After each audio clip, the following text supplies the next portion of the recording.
योग्यता का सम्मान। प्राचीन समय की बात है। उस समय मगध पर रिपुदमन नामक राजा राज्य करता था। वह अपने मंत्रियों को पूरा सम्मान देता था तथा उनकी प्रत्येक राय पर गंभीरतापूर्वक विचार किए बिना कोई निर्णय नहीं लेता था। जब रिपुदमन बूढ़ा होने लगा तो उसने वरिष्ठ एवं विश्वासपात्र मंत्रियों की सलाह लेने के पश्चात अपने ज्येष्ठ पुत्र शौर्यवीर को गद्दी पर बिठा दिया। शौर्यवीर के दरबार में अखिलेश्वर शर्मा उसके पिता के समय से ही महामंत्री के पद पर नियुक्त था। रिपुदमन ने शौर्यवीर से कह रखा था कि वह कोई भी महत्वपूर्ण निर्णय लेते समय महामंत्री अखिलेश्वर शर्मा की राय अवश्य ले। राज्य के अन्य मंत्री अखिलेश्वर शर्मा से ईर्ष्या करते थे। वे अखिलेश्वर शर्मा को महामंत्री के पद पर देखकर राजी नहीं थे तथा उन्हें पद से हटाने की तुच्छ रणनीति बनाने में लगे रहते थे। उन्होंने राजा को सलाह दी कि वह महामंत्री अखिलेश्वर शर्मा को पद से मुक्त कर दे, क्योंकि वह अब बूढ़े हो गए हैं और उनकी बुद्धि अब क्षीण हो गई है।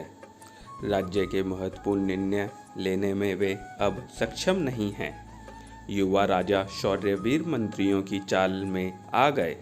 उन्होंने अखिलेश्वर शर्मा को उनके पद से हटाकर विष्णुधर को उनके स्थान पर महामंत्री बना दिया। विष्णुधर अखिलेश्वर शर्मा के समान योग्य नहीं था। बात महाराजा के पिता रिपुदमन के पास पहुंची। उन्हें एक युक्ति सूझी। उन्होंने नए महामंत्री को बुलाया और कहा कि शाही बाग में एक कुतिया ने बच्चों को जन्म दिया है। तुम जाओ और पता करके आओ कि कुतिया ने कितने बच्चों को जन्म दिया है। विष्णुधर घोड़े पर सवार होकर शाही बाग में पहुंचा और अपना काम करके वापस राजमहल लौटा। महाराज के पिता रिपुदमन ने पूछा कि कुतिया ने कितने बच्चों को जन्म दिया है, तो उन्होंने बताया कि कुतिया ने 4 बच्चों को जन्म दिया है। महाराज ने अगला प्रश्न पूछा कि कितने बच्चे नर और कितने मादा हैं। महामंत्री को इस बात का उत्तर मालूम नहीं था।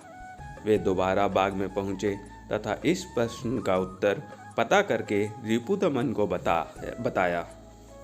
रिपुदमन ने तीसरा प्रश्न यह पूछा कि कुतिया के बच्चे किस किस रंग के हैं। महामंत्री विष्णुधर तीसरी बार फिर शाही बाग में पहुँचे। उन्होंने कुतिया के बच्चों का रंग पता कर महाराज के पिता रिपुदमन को बता दिया। रिपुदमन के इशारा करने पर पूर्व महामंत्री अखिलेश्वर शर्मा राज दरबार में पहुँचे।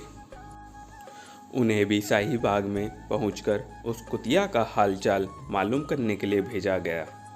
जब अखिलेश्वर शर्मा वापस पहुंचे तो उनसे भी रिपुदमन वही प्रश्न पूछे जो विष्णुधर से पूछे थे।